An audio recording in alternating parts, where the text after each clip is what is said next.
बिस्मिल्लाहिर्रहमानिर्रहीम। Sindh police FM 88.6 के तमाम सुनने वालों को आपके मेज़बान मकसूद अहमद की जानिब से अस्सलाम वालेकुम। सलाम के बाद आपको बता दूं कि आज जो है हमारे खुसूसी डे है, मदर डे। तो मदर डे के हवाले से आज मैं स्पोर्ट्स 88 में बात करूंगा। मेरे साथ मौजूद है ओलंपियन वसीम फ़िरोज़ साहब, और मैं उनसे बात करूंगा कि माँ जब तक थी और क्या कुछ हासिल करते रहे, और माँ के जाने के बाद अब क्या कर रहे हैं और किस तरीके से। और बहुत सारे लोगों से मैं फ़ोन के ज़रिए भी कॉल पे जो आते हैं लोग उनसे भी पूछूंगा मैं, मगर टू द पॉइंट बात कीजिएगा। वसीम फ़िरोज़ साहब से भी अगर बात करना चाहे तो मैं समझता हूँ कि सबसे पहले तो मैं उन माओं को सलाम करता हूँ जो कि अभी आपको पता है कि हाल ही में कल जो जंग का ख़ात्मा हुआ है उसमें बहुत सारे जो हमारे जवान शहीद हुए हैं, उनकी माओं को सलाम है जो कि अपने ऐसे सपूत उन्होंने दिए इस मुल्क को, जो कि आज हमारे लिए फ़ख्र का बाइस है और हम खुश खुर्रम अपने मुल्क में आज़ाद घूमते हैं। क्यों सही कह रहा हूँ वसीम भाई? बिल्कुल, ये धरती हमारी माँ है, ठीक है ना। और आज मदर डे आपको पता है, तो ये बहुत बड़ा दिन भी है। और जिस तरह से आपको पता है कि हमारे जो जवान शहीद हुए हैं वो सब जो है वो अल्लाह के पास है, सब माँ के लाल थे और उन माओं की दुआएं उनके ऊपर थी जो कि शहीद हुए हैं। तो मेरा ख्याल है आज बहुत बड़ा दिन है और उससे बड़ी अच्छी बातें होंगी। थैंक यू जी। मैं अभी वसीम फ़िरोज़ साहब का मुसलसल उनसे कंटिन्यू बात करूंगा, और मगर पहले मैं थोड़ा सा प्रोग्राम के आगाज़ में बता दूं कि आपको जैसे कि मालूम है कि आज जो डे है 11 मई मदर डे की मुनासिबत से पूरी दुनिया में मनाया जाता है। तो आज हम भी खुसूसी ट्रांसमिशन में खुसूसी प्रोग्राम कर रहे हैं और मदर डे के हवाले से, और हमारे खुसूसी मेहमान हैं ओलंपियन वसीम फ़िरोज़ साहब। अगर आप ये प्रोग्राम देखना चाहते हैं, प्रोग्राम देखने के लिए आप फेसबुक के पेज पर जाके सिंध पुलिस FM 88.6 लिखें तो मैं इस प्रोग्राम में आपको नज़र आ जाऊंगा वसीम फ़िरोज़ साहब के साथ चिट चैट करते हुए और गुफ्तगू करते हुए और आज मदर डे के हवाले से प्रोग्राम करते हुए।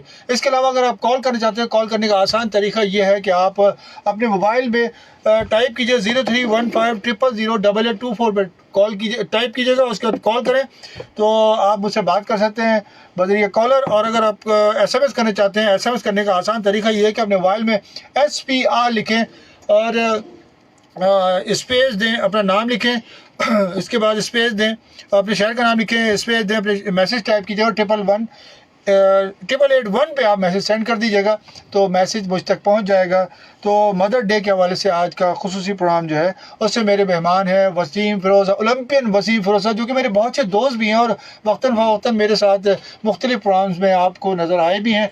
ये वसीम फ़िरोज़ साहब वेलकम, आपको तो बहुत बहुत शुक्रिया, आपने मकसूद बुलाया। मैं खुशी तौर पे आज इतवार को जी, वरना मैं इतवार को लोगों को पता है मेरे सामने देखने और सुनने वालों को कि मैं नहीं आता, मगर आपके लिए मैंने याद रखा क्योंकि आपको पता है कि अनकरीब मेरी जी कुछ ही दिन मदर का इंतकाल हुआ है और 28वीं शब थी, रमजान की 28वीं शब थी और मेरी माँ चले गई। एक दुआ थी पीछे, दुआ होती है जो माँ की होती है, ठीक है ना, उससे आपको कामयाबी मिलती है, आपको जन्नत। आप जब माँ दूध बख्शती है तो उसमें आपको बहुत कुछ मिल जाता है अल्लाह ताला की तरफ से। तो मैं कहता हूँ ये बहुत बड़ा एक मेरे साथ तो एक सेटबैक है कि पहले मेरी सिस्टर गई, फिर फादर गए, अब मदर भी मेरी जा चुकी है। तो मुझे पीछे अब दुआ नहीं है। दुआ जो होती है ना कि माँ की जो एक रहती है पीछे से कि मेरा बच्चा हिफाजत में है, जहाँ जा रहा है वो सही सलामत है, नहीं है।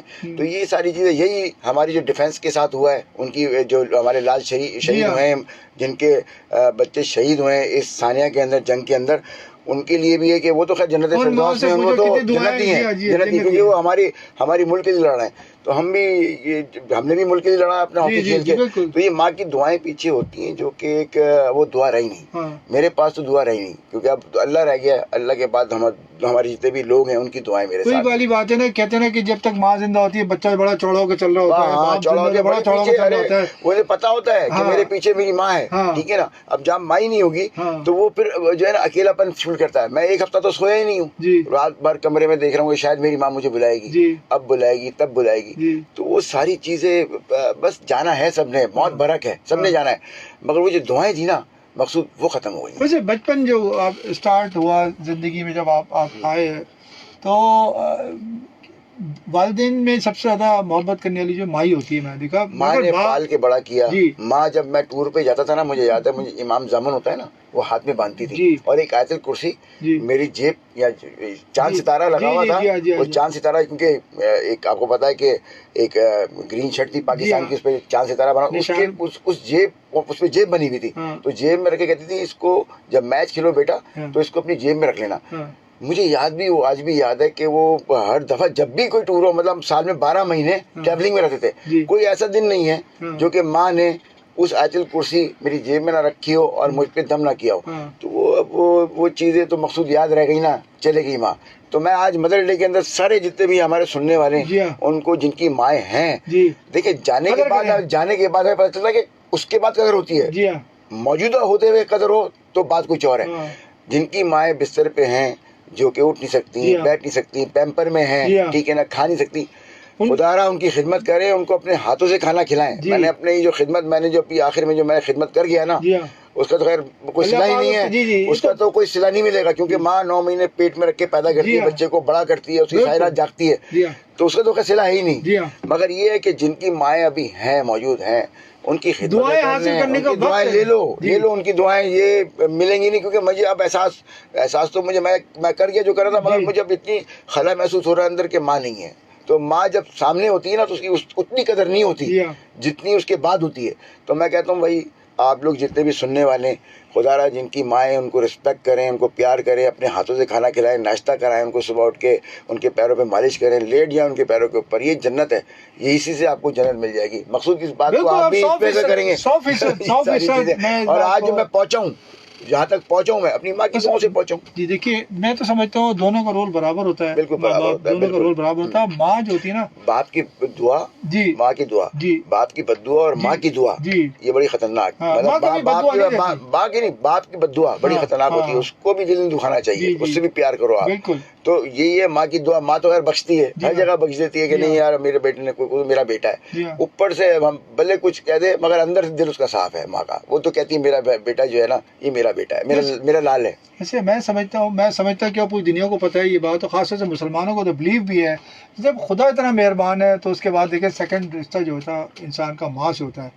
बच्चा कितना भी क्रिमिनल हो, चोर हो, चक्का हो, मालूम है जब गेट पे आएगा तो मालूम है जी सब लोग पत्थर मार देंगे, माँ गेट खोल के बुला लेगी अंदर। मकसूद ये भी मैंने देखा है कि हमारी जो सुनने वाले सुन रहे हैं, कुछ ऐसे भी हैं बच्चे जो कि अपनी माओ को इजी ट्रस्ट पे छोड़ गए। जी हाँ जी हाँ जी हाँ, वो पता नहीं कौन सा उनकी, देखो एक बेटी होती है वो खिदमत करती है, जो बहू होती है ना उसको भी खिदमत करना चाहिए, उसको भी चाहिए कि जैसे बेटी ने की है वो उससे ज्यादा करे खिदमत। दामाद को भी चाहिए कि राय अमल है, आज की ऐसी इज्जत करे, आज तुम नहीं करोगी, कल तुम्हारी जो औलाद की शादी होगी और उसकी बहू, तुम्हारी बहू आएगी तो वो तुम्हारे साथ ऐसी करेगी। तो ये लाजमी है कि खिदमत करें, मोहब्बत करें। देखिए वसीम फिरोज साहब, एक घर से दूसरे घर में जाते हैं, हाँ, वो माँ को छोड़ के आते हैं तो दूसरी भी माँ ही है आपकी। जी हाँ, बिल्कुल बिल्कुल। मैं समझता हूँ कि बचपन में क्या ऐसे वाकयात थे जो कि आज तक याद है, जो कि अपनी माँ के साथ ट्रैवल किया होगा, स्कूल जाते होंगे। मुझे याद है, बिल्कुल हाउस वाइफ थी पूरी, मतलब ये इंडिया से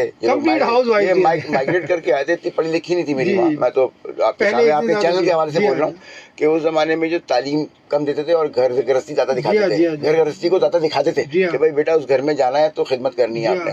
पढ़ाई कम होती थी। आजकल के जमाने में तो पढ़ाई हो रही है भाई, शादियां नहीं लड़कियां कर रही और 30 साल की उम्र बैठी हुई है घर में। भाई अपना घर जाना कब है, आपने जाना तो है ना घर में। तो उस जमाने में था कि जब ये, मैं आपको 70s की बात बता रहा हूँ, 60s की, कि उसमें ये होता था कि भाई आप शादियां जल्दी कर दिया करते थे, कम उम्र में शादियां हो गई, आप घर गृहस्थी संभालो, बच्चे पैदा करो, उनको लेके चलो साथ। तो वो कुरान खानियां और घर में लेके लेन देन और माहौल बनाते थे, जो अब वो तरजीह नहीं है। अब आजकल नहीं, मीडिया इतना एडवांस हो गया है, मीडिया में कुकिंग हो रही है, मीडिया में सब कुछ हो रही है। हाँ। उस वक्त जो है माएँ सिखा दिया करती थी बेटियों को कि बेटा ये आपको हमने सिखा दिया, हर चीज, ये दुपट्टा है, ये नमाज है, और इस तरह से आपने अपने घर को लेकर चलना है। ये घर आपका खत्म हो गया है, मैं आपकी माँ हूँ, मगर वो घर आपका स्टार्ट हो गया है, दूसरा घर।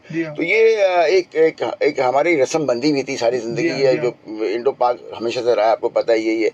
मगर अब मैं ये देख रहा हूँ कि वो चीज़ें ख़त्म होती जा रही हैं, बहुत गलत है, नहीं होना चाहिए। माओ की ऊंची आवाज़ में बात नहीं करना, अपने उनको रिस्पेक्ट देनी है, प्यार करना है, लेके चलना है। मैं आपको बता रहा हूँ, बचपन में मुझे सपोर्ट मिली है माँ की, बाप की तरफ से मार मिली है, बाप की तरफ से मार थी, पढ़ो पढ़ना है, वो भी तमगा था। अच्छा, वो मार पड़ती थी और माँ बचाती थी, ठीक है, उसके पीछे छुप के बैठ गए, बाप आए मारे तो मम्मी सामने आके खड़ी हो गई, नहीं मेरे बेटे को नहीं माना, मेरे लाल को नहीं माना। ये सारी चीजें ऐसी हैं कि अब यादें रह गई हैं कि यार ये चीज जो है ना वो एक ग्लोरी थी जो कि हमें ऐसा बचपन का वाकया तो ये था कि मुझे याद है कि जब हम 94 का वर्ल्ड कप जीते तो मेरी माँ जो थी वो कहने लगी कि 94 के बाद हज किया अम्मी ने, उससे पहले उम्रा मेरे साथ किया था। तो कहने लगी कि हम जब वर्ल्ड कप जीते तो वो थे उमर फारूक साहब, उन्होंने कहा कि भैया वर्ल्ड कप जीती आपको क्या करना है? तो हम सब बोले, सारे टीम मेंबर ने बैठ के मीटिंग की थी, हमें उम्रे पे जाना है, ठीक है ना। तो मैंने उनसे बोल पड़ा कि भाई आपकी वसीम साहब कुछ है, मैंने कहा मुझे अपनी माँ को लेके जाना है। तो सर वो क्योंकि PIA स्पॉन्सर होता था जमाने में, पता है MD साहब PIA में टिकट था, फ्री था। उन्होंने कहा ठीक है आप अपनी उन्होंने पासपोर्ट मंगवाया वालदा का। तो मैं पहली मरतबा अपनी माँ के साथ ट्रैवल करके, और भी थी, अहमद आलम था उसकी वालदा भी थी, मेरी वालदा भी थी, तो हम साथ ट्रैवल करके जब वहाँ गए तो खाना काबा को जब अम्मा ने देखा तो वहीं पे उनका सर झुक गया और एक दुआ मांगी कि मेरे बेटे जो है उसको अल्लाह ताला सलामत रखे, मुझे यहाँ तक लेके आया और सारी ज़िंदगी इसको अल्लाह ताला इसको खुशियाँ दे और इसको आबाद करे। तो ये माँ ने वहाँ आंसू, उन्होंने कहा बेटा मैं जब सीढ़ियाँ चढ़ूँ तो मुझे अभी मैं नहीं देखूंगी खाना काबा। जैसे ही खाना काबा का जब दरवाज़ा आया और उन्होंने देखा, ठीक है ना, उस डोर को, तो वही अम्मी बैठ। तो ये माएँ ऐसी होती हैं कि जो कि ये मैं बता रहा हूँ आपको, ये 1984 की बात बता रहा हूँ आपको, वर्ल्ड कप जीतने के बाद कि हम गए, मैं अपनी माँ को ले गया। उसके बाद फिर मेरे वालिद ने 98 में फिर हज किया, उन्होंने हज पे गई, मेरे वालिद और वालदा दोनों हज पे चले गए थे, उनको मैंने दोनों को भेजा। तो भाई ये है कि वो बेटे जो होते हैं जो कि अपने माओ के लिए कुर्बान हो जाते हैं और माओ को जो हज कराते हैं, उम्रा कराते हैं, और पैसा पड़ा हुआ है तो भी माओ को नहीं भेज रहे। भेजो भाई, भेजे आप, ये आप पे फर्ज है, ठीक है ना। वसीम फिरोज साहब, मैंने तो ऐसे भी लोग देखे हैं जिनके पास खुदा ने बहुत दिया उन माँ बाप के तोफैल, मगर आखिर वक्त तक माँ बाप पे तवज्जो दी और मरते दम तक माँ बाप ने कभी ज़बान नहीं खोली। तो मैंने वो भी देखा, वो कहते हैं कि जी देखो खुदा हमें पसंद करता है, हमें हज पे बुलाता है, उम्रे बुलाता है। आगे देखिए जिस माँ से मुझे बड़ा दुख होता है, हाँ, वो माँ कैसे अपने बच्चे के लिए बुरा सोचेगी, कैसे सोचेगी मुझे बताएं यार। मैं अपने बच्चे के लिए जो है वो जरा सा अगर वो गिरता है, छींक आती है तो भागी भी आती है, रात गीले पे सोती है, रात गीले पे। और आज माँ जो है ना, जो अब जो दौर है आप लिखी की जगह नहीं, मैं अपने सुनने वाले जितने हमारे सुन रहे हैं, क्योंकि मैंने तो वर्ल्ड कप भी जीता, 12 साल पाकिस्तान की खिदमत की है माँ की दुआओं से और आप सबकी दुआओं से, तो मैं तो आज आपके चैनल की तरफ से बोलूँगा मदर डे है, और प्लीज़ जिनकी माएँ हयात हैं खुदा उनके पैर पकड़ लें आज के दिन और उनको भरपूर प्यार दें और उनसे माफिया मांग लें कि हमसे अगर कोई गलती अम्मा माफ करें, ठीक है ना। ये माँ से माफी मांगते, कोई शर्म की बात नहीं है। अरे माँ से शर्म क्या भाई, वो तो आप उससे पैदा हुए भाई। तो ये सारी चीजें हमारे कॉलर जिस वक्त ऑनलाइन होंगे वो बातें सुन रहे होंगे, बड़ी अच्छी चटपटी बातें चल रही हैं माओ के हवाले से। तो और ये मैं खास तौर पे जिनके बेटों की जो वाइफें होती हैं, सुनो बहुएं होती हैं, उनकी खास तौर पे उनके लिए कहूंगा कि वो बीच में जड़ें पैदा होती है ना, वो ना पैदा हो, वो भी माँ ही है आपकी, ठीक है ना। कभी आपने भी जो है बहू बनना है और आपकी भी बहू आएगी, ठीक है ना, तो आपके साथ भी ये राय अमल होगा। ये दुनिया में आ जाता है, सामने नहीं नजर आया था दुनिया में, तो आप उनकी खिदमतें करें भाई। क्या वैसे अभी 2 महीने पहले आपकी वालदा का, मेरी वालदा की एक्चुअली फादर की डेथ हुई, ठीक है ना, वो 2021 में, और अभी 25 में अम्मा की डेथ हुई है, ठीक है ना।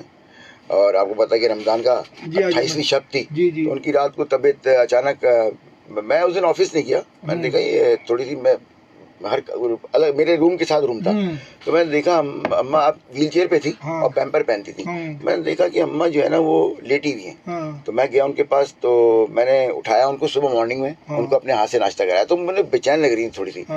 नाश्ता भी उन्होंने किया तो 2 स्लाइस खाए। तो मैंने कहा यार आज मैं ऑफिस नहीं जाता, पता नहीं अल्लाह ताला की तरफ से था ये। मैं ऑफिस से मैंने लीव ले ली, मैं FBR में आपको एक पोस्ट उन्होंने दी है, तो मैंने वहाँ अपने ऑफिस पे बॉस को टेलीफोन किया, आज मम्मी की तबीयत ठीक, मैं नहीं आऊँगा। दोपहर में मैंने शामी कबाब उनको खिलाए, वो शामी कबाब जो है ना निकल नहीं पा रही थी क्योंकि हार्ड होते हैं, और रोटी आधी रोटी खाती थी, कमजोर हो गई थी, तो मैंने उनको बड़ी मुश्किल से अपने हाथों से रोटी खिलाई। ये आखिरी दिन की बात कर रहा हूँ, डेथ से रात को डेथ हो गई उसके बाद, तो मैंने रोटी खिलाई, तो कहेंगी मुझे मैंने कहा अम्मी आपको हॉस्पिटल लेके चलते हैं। कह रही नहीं हॉस्पिटल नहीं जाऊंगी, मैं 2 मरतबा पहले भी होके आ चुकी थी। कह रही नहीं तुम्हारा खर्चा बहुत हो जाएगा। मतलब देखिए आप माओ को देखें 1.5-2 लाख रुपए। मैंने कहा अम्मी खर्चा कुछ भी नहीं है, आपके लिए जानिए पूरा घर आपका है, ये दौलत आपकी है, मैं आपका हूँ, आप ही की बदौलत तो हमें, अगर आप हम कुछ भी नहीं है। तो वो कहेंगे नहीं तुम्हारे 2 मरतबा पहले ही वो 4-4 लाख रुपए खर्च हो गए, मैं नहीं जाऊंगी। मतलब ये देखो उनको वो देख रही है। मैंने कहा नहीं, अच्छा मैंने कहा चलो ठीक है शाम में लेके चलते हैं आपको, मैं नेक्स्ट डे चलेंगे, आप भी आप तबीयत ठीक करें। तो उस दिन थोड़ी सी बेचैन सी थी। रात को मैं एक जगह पे चले गया, अपना किसी की और मैयत हुई हुई थी, वहाँ गया, दोपहर का नाश्ता करा के मैं वापस आया हूँ, कोई तकरीबन कोई 8-9 बजे रात को, 9 बजे आया हूँ रात को, तो लेटी हुई थी अपना। मैं रूम में चले गया अपने, वापस में आया, मैं अचानक मुझे ख्याल आया 11 बजे रात को, मैं देखा झाँकता था, मैं बराबर में कमरा था, कभी इनको कुछ कुछ इनको तकलीफ ना हो। इनको मैं ही वॉशरूम ले गया, खुद ही पैम्पर पहना रहा हूँ। जब बच्चा छोटा था तो माँ बाप भी इससे झांक के देखते थे बच्चा सुकून से सो रहा है, मैं खुद ही खिदमत में लगा हुआ था, पैम्पर पहना रहा हूँ उनको, हाथ से खाना खिला रहा हूँ, नैपकिन बांध के खाना खिला रहा हूँ। तो मैंने देखा उनको 11 बजे मचल नहीं है, तो मैंने देखा यूं करके, तो मैंने अपनी वाइफ को बुलाया, जल्दी से आवाज़ देके वहीं। उन्होंने कहा कि अम्मी की तबीयत, मैंने कहा ठीक नहीं है, ये जब उठ के बैठी हैं तो आंखें लंबी लंबी सांसें ले रही हैं। मैंने कहा अम्मी हॉस्पिटल चलते हैं। नहीं हॉस्पिटल नहीं जाऊँगी, वही बहरहाल हमने उनको जब देखा कि हम कि बिल्कुल निढाल हुई हुई है, उठ के बैठी हैं, लंबी लंबी सांसें ले रही हैं, जल्दी से व्हीलचेयर में बैठी, बिठाया व्हीलचेयर पे, गाड़ी में जाके हमने व्हीलचेयर से उतार के उनको गाड़ी में बिठाया, हॉस्पिटल ले गए। वहाँ पे व्हीलचेयर पे गई हैं, कमरे में इमरजेंसी में गई हैं, बस फिर वापस नहीं आई। इमरजेंसी में जाने के बाद उन्होंने ऑक्सीजन लगाई और उनकी जो है नर्व्स नीचे थी, उनके ऑक्सीजन लेवल भी नीचे था और उनका ब्लड प्रेशर भी नीचे। बस उन्होंने सीपी दिया उनको, चढ़ के खूब उन्होंने उनको जो है अपना पंपिंग की हार्ट पे। मगर आपको पता है जाना था माने, वो चले गई और रात को 4 बजे उनका इंतकाल हुआ है। आधे घंटे 3 घंटे तक वो रही है इमरजेंसी में, 2.5-3 घंटे, 3 घंटे के बाद। तो मुझे आज भी वो दिन याद है। कहती थी कि रोना नहीं और कभी झुकना नहीं, और अल्लाह के सामने झुकना, मगर किसी और के सामने मत झुकना, अल्लाह के साथ झुकते रहो और रोना नहीं है कभी। मैं चले भी गई ना, तो ये जितने भी आवाम है ना, जितने भी लोग हैं प्यार करने वाले, ये आपकी दुआएं। तो आज भी मैं कहता हूँ हमारे जितने भी सुनने वाले अभी सुन रहे हैं, और जितने भी उनकी माएँ मेरी माएँ, वहाँ से मुझे दुआएं मिल जाएंगी। मुझे पता है अल्लाह बैठा है ऊपर। साहब एक बात याद रखिएगा कि आप खुश नसीब बेटे हैं, आपने आखिर वक्त तक अपनी माँ की खिदमत की। बहुत 2 साल खिदमत की आखिर की, ये मैंने लग के खिदमत की। मैं ऑफिस भी छोड़ दिया, सब कुछ छोड़ दिया, ट्रेनिंग छोड़ दी अपनी, और बाकायदा कुछ टूर भी थे मेरे, वो भी छोड़ दिए। तो मैं जैसे हम एज अ कोच या सेलेक्टर जाते हैं, मैंने छोड़ दिया। मैंने कहा नहीं, माँ नहीं मिलेगी भाई, ये तो चलता रहेगा सारी जिंदगी। माँ तो एक वो है जिसकी दुआओं से हम आज जो है हमें सब कुछ मिला हुआ है। तो ये सारी चीजें बस मकसूद आपकी माँ है माशाल्लाह से। नहीं, मेरी वालदा भी नहीं है, वालदा नहीं है। मैं तो बड़ी मुश्किल से प्रोग्राम, आप यकीन कीजिएगा, मैं आज बड़ी मुश्किल से प्रोग्राम करने आया हूँ, वरना मैं थोड़ी देर पहले रो धो के खामोश होके अपने आप को बर्दाश्त की, मैंने वो करके आया हूँ। अल्लाह ताला आपको सब्र दे देगा। रोने से नहीं, मेरी माँ कहती थी मेरे जाने के बाद रोना नहीं है, दुआएं हैं, दुआ देना, कुरान खानी करा दी। मेरी सास भी आप यकीन कीजिएगा इतनी प्यारी मुझे मिली कि आप यकीन कीजिए, मैं यानी समझ ले, मैं अल्फाज ही नहीं बनते कि वो भी इस तरह से रहती थी हमारे साथ जैसे वालदा की तरह। मेरी वालदा के इंतकाल के बाद मेरी सास ने बड़ी है ना मेरी हौसला अफजाई की, और मेरे बच्चों को संभालना, और मेरी बेगम भी जॉब करती थी, मालूमात जानना। मैंने वो देखा कि यार अगर आप मोहब्बत करेंगे तो ज़ाहिर बात है आपको मोहब्बत मिलेगी। तो मैं तो कहता हूँ लोगों से कि प्लीज़ अपनी बेगम की माँ को भी अपनी माँ की तरह समझिए, इज़्ज़त दीजिए। मैं दामादों से कहूँगा और इस तरह से बहू से भी कहूँगा कि आप अपनी माँ को जैसी इज़्ज़त करते हैं उस तरीके से अपनी सास की भी इज़्ज़त करें। देखिए आपको ये जो चैनल्स पे दिखाते हैं ना, अपना इंडियन चैनल देखते हैं, आ जाते हैं, उसमें गलत रवैया दिखाते हैं, वही हमारे घर में उसी तरह से एक्ट हो जाता है, उसी तरह से वही सारी चीजें डेवलप हो जाती हैं। ना करो भाई, वो एक ड्रामा है, ठीक है ना। असलियत पे आओ, असलियत पे आओ, और ये असलियत पे हमारा दीन, हमारा मुसलमान है, ठीक है ना। इस पे हमने खिदमत, ये राय अमल चलता रहेगा और लोग आते रहेंगे जाते रहेंगे, हमने भी जाना है, सबने जाना है जो है। तो खुदारा अल्लाह ताला क्या जो है, आपने जाके जो है जन्नती, अगर जन्नत में जगह बनानी है तो खिदमत करें, बख्शिश चाहिए, खिदमत करें, और क्या। मैंने ये तो देखा है वसीम फिरोज साहब के, मेरे बहुत सारे दोस्त हैं, जानने वाले हैं, जो कि बेचारे वहाँ से कमा के भेजते रहे, अपने माँ बाप के लिए भेजते रहे, मगर आप यकीन जब इंतकाल हुआ ना तो उनको छुट्टी नहीं मिल सकी और आगे खाना तक नहीं दे सके। और इंतकाल के 2-3 साल बाद या फिर 2-3 हफ्ते बाद भी आए तो यही रोते रहे कि यार हमने आखिर वक्त तक माँ की खिदमत नहीं कर सके। अभी रिसेंटली मेरी खाला जी जो थी वो उम्रे पे थी जी, और 28वीं शब को वो हर रमज़ान में वो अल्लाह के पास होती हैं, वहाँ पे जैसे कहते हैं खाना काबा पे होती हैं, चले जाती हैं हर साल। अल्लाह ने उनको नवाजा हुआ है, पैसा है उनके पास माशाल्लाह से, सबको अल्लाह ताला नवाजे। तो वो गई हुई थी, उन्होंने कहा कि वो अम्मी के बहुत कि मैं जा रही हूँ वसीम, दुआ करूँगी, अम्मी की खिदमत करती रहना, और मैं इंशाल्लाह वहाँ से आबे ज़मज़म और खजूरें लेके आऊँगी, तबरुक लेके आऊँगी। और वो जब रात को डेथ हुई है तो मेरे कज़न ने कहा, जब डेथ हुई है तो मैंने कहा कि उनको चला कह रही, उनको ना मेरी खाला हार्ट की पेशेंट है और मेरी माँ से बहुत मोहब्बत करती थी, मतलब वो भी मेरी माँ, ये खाला भी मेरी माँ है। वो अपनी छोटी, क्योंकि अम्मी से छोटी थी मेरी खाला, अम्मी ने भी उनको पाला है। ये 11 बहन भाई थे भाई, 11 में से सबसे बड़ी मेरी माँ थी। पहले बच्चे ज्यादा होते थे ना, इसलिए कि आबादी कम थी, तो कहते थे भाई ज्यादा बच्चे हों, आबादी भरे। पाकिस्तान ये था अपना 11 बच्चे, 10 बच्चे ऐसे होते थे। तो वो खाला छोटी थी अपना, तो उन्होंने फिर वहाँ पे हमने बताया नहीं, क्योंकि वो हार्ट की पेशेंट थी। उनके ओपनर सर्जरी, हमने कहा उनको ये ना अटैक पड़े वहाँ पे बैठे बैठे। तो जब वो वापस आई हैं, जब उनको पता चल गया किसी तरह से, तो वो हमने जिस दिन उनका नमाज जनाजा पढ़ी है और वो आई हैं, उस रात में आई हैं। रात में उनकी 11 बजे की फ्लाइट थी और हम असर के वक्त हम अम्मी को सुपुर्द खाक कर चुके थे।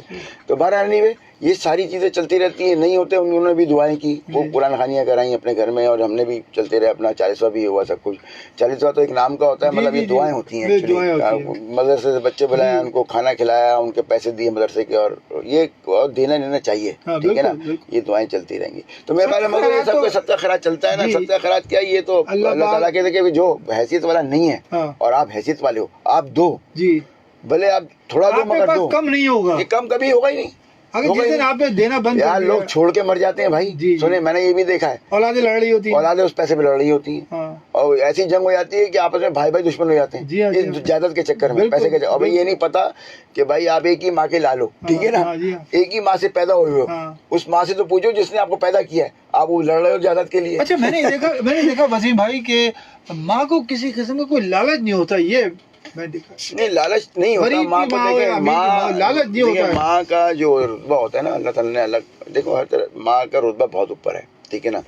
जब माँ बनती है और 9 महीने कोख में रखती है, ठीक है ना, तो वहाँ पे अल्लाह ताला बहुत सारी चीजें डाल देता है, ठीक है ना। माँ का रुतबे की जो कोख में बच्चे को पैदा कर रही होती है अपने जन्म देने के, सबर बर्दाश्त कितने यार, 9 महीने यार रखना, चले भी आते हैं रखना, अजियतें लेना, फिर पैदा करना, पैदा करने के बाद सारी रात जागना।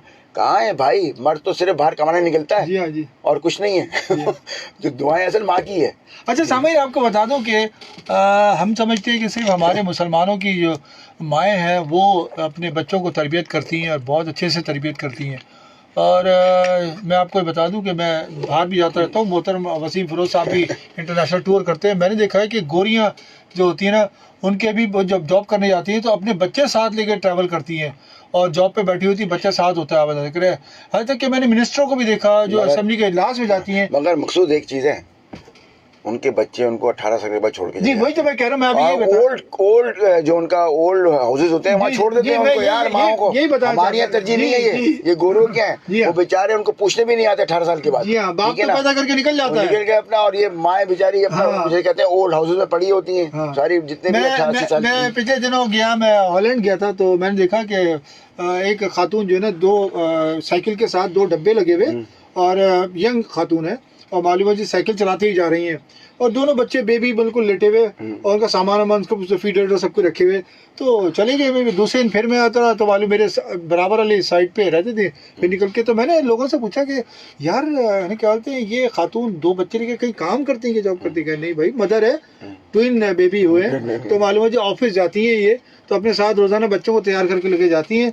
यहाँ भी हमारे ऑफिस के अंदर हमारी जो डिप्टी कलेक्टर्स हैं लेडीज, वो जो बेबी बॉन्ड होता है 6 महीने का, तो ऑफिस लेके आती हैं। हमने पूरा, हमारे एक सिस्टम है FBR का, ये माँ ही तो कर सकती है। हमारे कई ऑफिसर्स हैं जिन्होंने, जिनकी जो अपना वाइफ हैं वो भी असिस्टेंट कलेक्टर हैं, डिप्टी कलेक्टर हैं, तो वो लेके आती हैं अपने बच्चों को। हमने पूरी उनको फैसिलिटीज दी हुई है अपना प्रोवाइड, हमारे मेंबर्स वगैरह और कलेक्टर्स वगैरह दी हुई कि नहीं आप लाएं, वो अपना फीडर वगैरह सब लेके आती हैं, जॉब पे आती हैं, बच्चा साथ होता है, और एक मेड भी साथ होती है जो उसको थोड़ी देर बाद उसको फीडिंग करा रही होती है। तो भाई ये एक माँ है, ठीक है ना, देखो अपने साथ बच्चे को जुदा नहीं किया। जो जॉब वाली भी है खातून, वो अपने बच्चों को जॉब लेके जाती हैं साथ। मैं आप ये कह रहे हैं, मैं तो ये तक देखता हूँ कि भाई जो माँ है, मैं उनके लिए बड़ी एजाज़ और फ़ख्र की बात है, ऐसी माओं के लिए मैं सलाम करता हूँ, ऐसी माओं को जो कि अपने बच्चों के साथ रहते हुए जॉब भी करती हैं और घर का माहौल भी बिल्कुल संभाल के रखा हुआ, घर में खाना पकाना भी है, और बच्चों की भी देखभाल करनी है। वालिद साहब तो आए चले गए, ये ला दो वो ला दो, मगर माँ, उस माँ को तो मैं खास तौर सलूट करूँगा मैं आज के दौर में, वरना पहले की माँ थी हाउस वाइफ होती थी और वो सारे घर के मामला देखती थी। हमारी जैसे भी मुसलमान हमारी जो मुसलमान लेडीज हैं जी, जो पूरे एशिया में और पूरे बरसगीर से लेके, एक कॉलर में कॉल लेते हुए बात करता हूँ। हेलो, अस्सलाम वालेकुम। भाई साहब, जावेद साहब, क्या हाल है आपके? ठीक है। आज तो हमारे पुराने दोस्त आए हैं, खालिद भाई, क्या हाल है? वसीम फिरोज साहब आए, ओलंपिक वसीम फिरोज साहब दूसरे जी मदर डे पे जी, मदर डे पे आए हुए आज वसीम फिरोज साहब, खुसूसी शो है आज की ट्रांसमिशन का जी, तो कुछ कहना चाहेंगे? आपने एक बात की जी, आपने एक बात की जी, तो उसमें मैं एक बात करता हूँ कि देखो, आपने तो बोला ना कि भाई मुसलमान हो या जिस मुल्क के भी हो, माँ बहुत ज्यादा ख्याल करती है। तो भाई इंसान को तो छोड़ो आप, जो देखो एक मुर्गी होती है ना, जी जी, वो आप उसको थोड़ा सा इधर देखो वो चली जाती है। हाँ। और जब उसके छोटे छोटे उसके चूजे उसके साथ होते हैं, हाँ।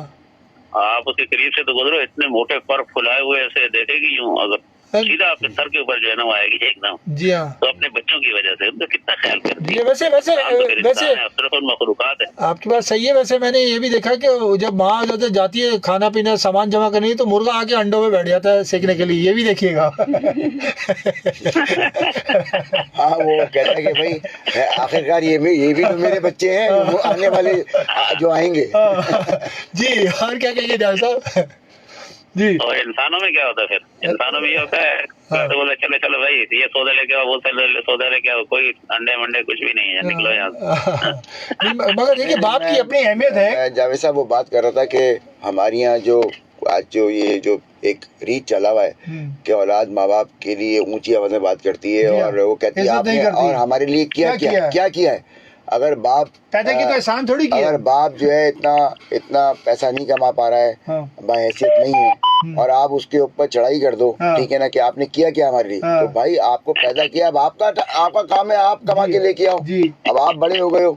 तो आजकल की जो नई यंग जनरेशन है ना, यंग जनरेशन, उसके लिए मैं बात करूंगा कि ये गलत जगह पे जा रही है अपना। इन्हें अपनी मेहनत करनी है, इन्हें अपने माँ बाप की खिदमत करनी है, इन्होंने ये देखना चाहिए कि मैंने हमें किस तरह से हमें पाल पोस के बड़ा किया है। अब हम आगे अपनी माँ बाप की खिदमत करें, पैसा कमा के जॉब करके, कोई भी जॉब करके, मेहनत करके, मगर नहीं वो आप देख लें कि वो चाय के खोखे में बैठे हुए 5-5 रात भर अपना मोबाइल पे खेल रहे हैं, और माँ बाप जो है बेचारे इंतजार कर रहे हैं कि अब आएगा हमारा बच्चा, माँ टहल रही है कि पता नहीं मेरा बेटा कहाँ गया। ये आपको पता ही हो रहा है माशरे में हमारे, ये चीजें डेवलप हो गई हैं। मोबाइल तो वाकई बहुत खतरनाक चीज है भाई जी। इसमें तो कितनी दफा बच्चे को बोलती है सौदा ले आओ, जो है ना उसी में जावेद साहब पूरा इन्वॉल्व हो जाता है। जावेद साहब अब तो ये सूरत हाल आ गई है कि मोबाइल हाथ में है, बच्चे बैठे हुए हैं, और माँ बेचारी खाना खा के ला के सामने रख रही होती, बच्चों को खाना तक खाने की तौफीक नहीं होती। आप अंदाजा करें आज की माँ ये तक कर रही है। बहुत गलत हमारे यहाँ ये कॉन्सेप्ट बन गया है कि ये चीजें नहीं होना चाहिए। मेरा ख्याल है कि आजकल के जो बच्चे हैं उनको तो 18 साल के बाद ही मोबाइल देना चाहिए। उससे पहले जो आजकल माँ बाप अपना उनको बच्चों को बहलाने के लिए मोबाइल दे देते हैं कि भाई हमें तंग ना करें, बड़ा गलत है। वो आदत पड़ जाती है, बच्चा मोबाइल की तरफ भागता है। मोबाइल तो दो ही ना। अच्छा अब्बा बुढ़ापे में मोबाइल देख रहे हो तो फोन में बोलिए कि कब तक मोबाइल देखेंगे आप? अच्छा मोबाइल बच्चे के हाथ में होगा जो कि ट्रैक से आउट हो रहा है, और कहेंगे नहीं सब खेलने दो, ये हमें तंग करेगा। वसीम भाई आप 18 साल बोल रहे हैं ना? जी जी जी। तो 18 में से 16 माइनस कर लो, इतने बच्चे को भी देते जी, 2 साल के बच्चे को दे देते हैं। 2 साल के बच्चे में वही कह रहा, छोटे बच्चों को दे देते हैं जो कि अभी क्लास 5, 3 में 2 में होते हैं, उनको दे देते हैं आजकल मोबाइल। जी हाँ, ऑनलाइन क्लासों ने जो है ना वो सारा काम खराब किया है, और बेचारी माएँ जो ना बैठी होती पीछे और बच्चे को मोबाइल मिला होता है। ऑनलाइन क्लास हो रही थी पिछले दिनों कोरोना में जब हुआ मामला, वो ज्यादातर बच्चे उसी की वजह से खराब हुए कि वो ऑनलाइन क्लास ले रहे तो मालूम है लैपटॉप पे बैठे हुए या मोबाइल पे बैठे हुए, तो वो एक उनको आदत पड़ती गई, उसकी वजह से आज मामला जो है खराब हो रहा है। जी, पेपरों में काम आता है नकल करने के लिए। ठीक है, बहुत शुक्रिया कॉल करने का जावेद साहब, अल्लाह हाफिज। थैंक यू, अल्लाह हाफिज। तो ये थे मोहतरम जावेद साहब हमारे रेगुलर कॉलर हैं जी। अच्छी बातें की हैं, और आपका प्रोग्राम तो बड़ा इस वक्त जो है स्ट्रीम लाइन पे चल रहा है। हेलो, अस्सलाम वालेकुम मकसूद भाई। वालेकुम, कौन साहब कहाँ से? मोहम्मद रमजान बलूचिस्तान से। जी रमजान साहब क्या हाल है? बलूचिस्तान से ठीक है आप? आज ओलंपियन वसीम फिरोज साहब हमारे साथ मौजूद है, और आज खुसूसी प्रोग्राम है मदर डे के हवाले से। शुक्र है, ये बड़ा अच्छा प्रोग्राम है, थैंक यू। अच्छा, और ये बता दीजिए PSL का क्या हुआ, शुरू होगा कब होगा? उसका शेड्यूल आ जाएगा, समझे ना। अभी तो बांग्लादेश की टीम जो आने वाली है मैं उसका बताऊंगा आपको 21 तारीख को, उसके शेड्यूल के बारे में, रीशेड्यूल हुआ है कि नहीं हुआ। बिल्कुल, अभी तो बांग्लादेश जी PSL उसके बाद होगा जो बकाया मैच है वो। जी, बकाया मैच होंगे बिल्कुल। और कुछ आज मदर डे के हवाले से कुछ कहना चाहेंगे आप? थैंक यू कॉल करने का, बहुत शुक्रिया। ये PSL के लिए आए थे, मेरा ख्याल है मदर डे के लिए नहीं आए थे। स्पोर्ट्स के प्रोग्राम में ओलंपियन बैठे हुए, मतलब सुनने वाले सुन रहे हैं ना कि भाई जिस मौजू पे बात हो रही है उसको मौजू को लेके हाइप क्रिएट करें। अच्छा वसीम फिरोज साहब, अब जो चल रही है अभी जो सूरत बनी हुई है कि आजकल की माएँ जो है ना वो कोशिश तो बहुत कर रही हैं कि किस तरीके से मेरा बच्चा जो है, 2 बच्चे, जबकि पहले की माओं के पास दर्जन्स होते थे। अभी एक मैं पढ़ रहा था कि रशिया की खातून ने 69 बच्चे पैदा किए। 69 बच्चे पैदा किए, Guinness book of world record में आ गया। और उनकी बहुत बड़ी एक फैमिली दिखाई है, तो पिक्चर भी है, फैमिली दिखाई है। तो मैं समझता हूँ, उन्होंने कहा कि तकरीबन उसमें लिखा हुआ है कि 3 भी, एक तो था ट्विन पैदा करनी है, 3 भी पैदा किए उन्होंने, और एक दफा नहीं, 2-3 दफा ऐसा हुआ है। बस तो उस माँ को भी देखें आप, अब देखें ना उनको, उनके वो एक माँ, ठीक है ना, उसके 60 कुछ बच्चे, ठीक है ना, कि 69 बच्चे, तो वो तो फिर ऐसा है कि वो सभी तो 2 बच्चे संभालना मुश्किल है, वो 69 संभालनी है। मेरे ख्याल है बाप भी सब शामिल हो गए संभाल। एक कॉलर है, हेलो, अस्सलाम वालेकुम। वालेकुम जी, कौन साहब, कहाँ से? मुस्लिम साहब, मैं कहना, मैं कराची से बाबर बात कर। जी बाबर साहब, आज मदर डे के हवाले से प्रोग्राम कर रहे हैं स्पोर्ट्स 88 में। वसीम फिरोज साहब, ओलंपियन वसीम फिरोज साहब मौजूद है मेरे साथ, कुछ कहना चाहेंगे आप? वसीम भाई, अस्सलाम वालेकुम। वालेकुम सलाम बाबर भाई। वसीम भाई, ये अल्लाह ताला बस बोलते हैं ना कि क्या नाम है, माँ एक ऐसी चीज है कि जिसकी दुआ के असर से जो है ना हर चीज तबाह और बर्बाद हो जाती है। बेशक बेशक बेशक, यही है। तो बंदा ऐसा कोई काम ना करे जिससे उसकी माँ का दिल दुखे और उसकी परेशानी आ जाए। और बाप ऐसे चीज है कि अल्लाह ताला ने कहा अगर जन्नत में जाओगे तो जन्नत की कुंडी मैंने बाप में दी है आप। बिल्कुल यही, बिल्कुल। तो आप अपने बाप की भी ध्यान रखें और माँ का तो ख्याल रखना आपका फर्ज है, अवलिन फर्ज है। जी जी, बिल्कुल बिल्कुल। बस यही कहना है मुझे। मैंने तो बाबर साहब बताया, बाबर साहब, ये बात जो हुई है बाप के हवाले से, वालिद साहब के हवाले से, तो हमारे वालिद साहब ने हमें सख्तियों में सख्त रखा, बहुत सख्त रखा। माँ की तरफ से बहुत ज्यादा नरमी थी, मगर वो उनकी जो मार थी ना, वो मेडल है, वो मेडल है, उस मार ने हमें खड़ा कर दिया एक्चुअली। वो आज भी वो तरजीह है। आजकल की औलाद आप देख रहे हो ना, आजकल की औलाद जो है बाबर साहब, बच्चे जो है आजकल बड़ों को सलाम नहीं करते, सामने से गुजर जाते हैं मगर बड़ों को सलाम नहीं करते। तो ये एक हमारी अलग ही रीत चल पड़ी है। आपसे एक सवाल है। जी जी वसीम भाई, क्या हुआ ये पाकिस्तान की हॉकी इतनी क्या नाम है नीचे चली गई है यार? आपके जमाने बाबर भाई बात देखें, इसको भी ने पास किया, आपने किया, वसीम फिरोज ने 20 कॉर्नर से गोल कर लिया।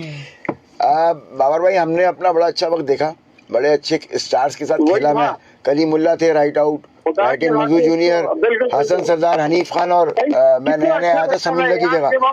तो मुझे एक शर्फ हासिल था बाबर भाई, जो मैंने कमेंट्री सुनते थे ना, कमेंट्री जब सुनते थे, क्या नाम है, मंजूर साहब ने क्या नाम पास दिया हसन सरदार को, हसन सरदार ने कलीमुल्ला को, कलीमुल्ला ने वसीम फिरोज को, वसीम फिरोज ने क्या नाम है आगे क्या नाम है हनीफ को दे दिया और हनीफ ने गोल कर। बिल्कुल एग्जैक्ट, बिल्कुल आपने बिल्कुल सही फरमाया और बिल्कुल सही बताया। यही था, अच्छा वक्त था, हॉकी पे तरजीह थी। प्राइम मिनिस्टर हमारे जो थे वो चीफ इंस्पेक्टर थे, वो लुक आफ्टर ज़ियाउल हक साहब खुद करते थे। मगर जो वक्त गुजरता गया, सुने, सियासी माहौल जो है वो बढ़ता गया हुकूमत की तरफ से, और यूं रुझान कम होता चले गया, रुझान कम हो गया। और इसी तरह से जब रुझान कम हुआ तो हॉकी भी कम होती चली गई और क्रिकेट को प्रमोट करना शुरू कर दिया। और जो क्रिकेट को प्रमोट किया तो फिर क्रिकेट ऐसी चले गई ऊपर, तो हॉकी को भूल गए। जबकि कौमी खेल है हमारा, मकसूद तो खुद खेला हुआ हॉकी है, बैठे हुए कमेंट कर रहे हैं आपके सामने, इन्होंने मुझे बुलाया, हम तो हॉकी के लवर हैं और पाकिस्तान कौमी खेल है हमारा। थैंक यू बाबर साहब, सर टाइम शॉर्ट है, मैं माजरत चाहता हूँ, फिर मैंने तफसील से बात हो। आपसे बड़ी दिनों के बाद मुलाकात हुई है, बल्कि पहली बार मैं आपसे बात कर रहा हूँ इतने अरसे में। बहुत शुक्रिया, बहुत शुक्रिया बाबर भाई, दुआ में याद रखिएगा। थैंक यू, अल्लाह हाफिज़। बहुत शुक्रिया वसीम भाई, अल्लाह हाफिज़। ये थे मोहतरम बाबर साहब, फर्स्ट टाइम कॉल किया और माशाल्लाह बहुत अच्छी बात करते हैं, बहुत सी यादें उनके साथ हैं हॉकी से मुतालिक। सामीन नाज़रीन, आज हमारे साथ मौजूद थे मदर डे के हवाले से। आज मालूम है 11 मई है और मदर डे के हवाले से प्रोग्राम था, उसमें ओलंपियन वसीम फिरोज साहब मौजूद थे, जो हाल ही में इनकी वालिदा का इंतकाल हुआ है। और हम दुआ गो हैं उनको अल्लाह पाक जन्नत फिरदौस में आला दर्जा अता फरमाए। और जितने भी लोग जिस जंग में शहीद हुए हैं हमारे जवान, उनकी भी शहादत जो है वो अल्लाह पाक कबूल फरमाए। उनकी वालिदैन जो है वो तारीफ़ के काबिल हैं, जो कि ऐसे सपूत पैदा किए। मैं आखिर में कमेंट दे दूँ एक? जी जी जी बिल्कुल। मैं सब हमारे सुनने वाले हैं, आज आपने मुझे बुलाया है यहाँ पे एक मदर डे के ऊपर। ये जितने भी हमारे जो फौजी जवान शहीद हुए हैं, ये सब जन्नती हैं। इन्होंने हमारे मुल्क की बका के लिए कुर्बानियाँ दी हैं, उसको वहाँ बचाया है जाके, जो कि मुल्क हमारे ने बड़ा मुश्किल से पाकिस्तान बनाया। ये मुल्क हमारा है, इस पे हमारा ही हक है, किसी और का हक नहीं है। हमने इसको अच्छा करना है। और ये मदर डे के अंदर बात करूंगा, ये सब माई की दुआएं हैं जो हम सब यहाँ तक पहुंचे हुए। बस बहुत शुक्रिया सामीन। आपको बता दूं कि एक जाते जाते कि बांग्लादेश टीम के हवाले से जो लोग परेशान है कि सीरीज होगी कि नहीं होगी, बांग्लादेश की टीम जो है T20 सीरीज के लिए पाकिस्तान का दौरा शेड्यूल के मुताबिक करेगी और 21 मई को जो है वो पाकिस्तान आएगी और पहला जो मैच है वो 25 मई को फैसलाबाद में खेला जाएगा। तो ये तो थोड़ा सा आपने आपको बता दिया। वैसे तो मदर डे के हवाले से प्रोग्राम था, मगर मैंने थोड़ी सी आपको डिटेल बता दी ताकि शायकीन स्पोर्ट्स जो है वो उनको थोड़ी सी अपडेट मिल जाए। उम्मीद करता हूँ प्रोग्राम पसंद आया होगा। आइंदा प्रोग्राम तक के लिए अपने मेज़बान मकसूद अहमद को ओलंपिक वसीम फिरोज साहब के साथ इजाज़त दीजिए। अल्लाह हाफिज़।